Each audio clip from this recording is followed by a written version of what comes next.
16 বছর ধরে সারা দেশে রেলের টেন্ডার নিয়ন্ত্রণে ত্রাসের রাজত্ব কায়েম করেছিলেন সাবেক যুবলীগ নেতা খালেদ মাহমুদ।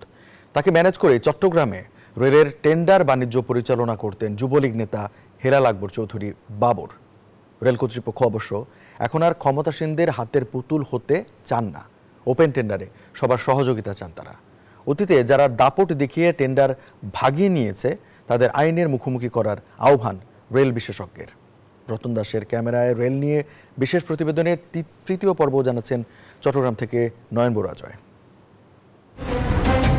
রেল কর্মকর্তাদের টেন্ডার আতঙ্কের নাম সাবেক যুবলীগ নেতা খালেদ মাহমুদ, যিনি কেসিনো খালেদ নামে দেশ জুড়ে পরিচিত।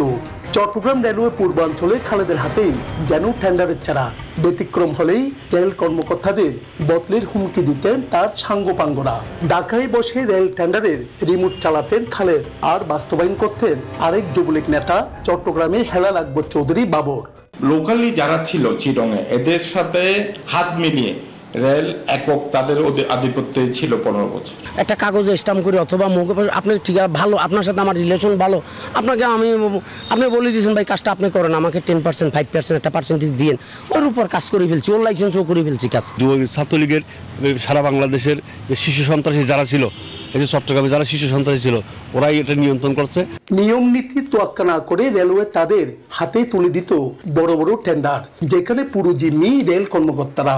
কিছু অসাধু অফিসার তো ছিলই, কিন্তু বেশিরভাগ হচ্ছে আপনার রাজনৈতিক প্রেসার কাটিয়ে অস্ত্রবাজি করে এই টেন্ডারগুলি ওরা হাতিয়ে নিয়েছে।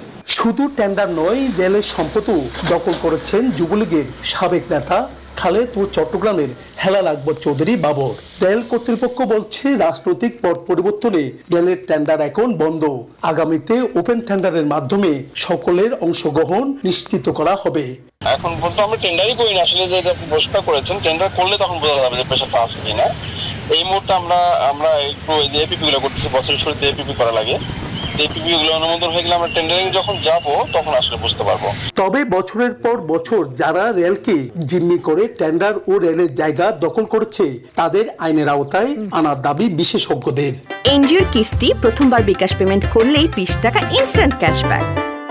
এর সাথে যারা জড়িত রয়েছে, তারা হোক ঠিকাদার, হোক রেলওয়ের যারা সংশ্লিষ্ট কর্মকর্তা বা কর্মচারী, সবাইকে জবাবদিহিতার আওতায় আনতে হবে। এইদিকে রেলকে লাভজনক করতে এরকম প্রতিবন্ধকতা দূর করতে সবার সহযোগিতা চান রেল কর্তৃপক্ষ।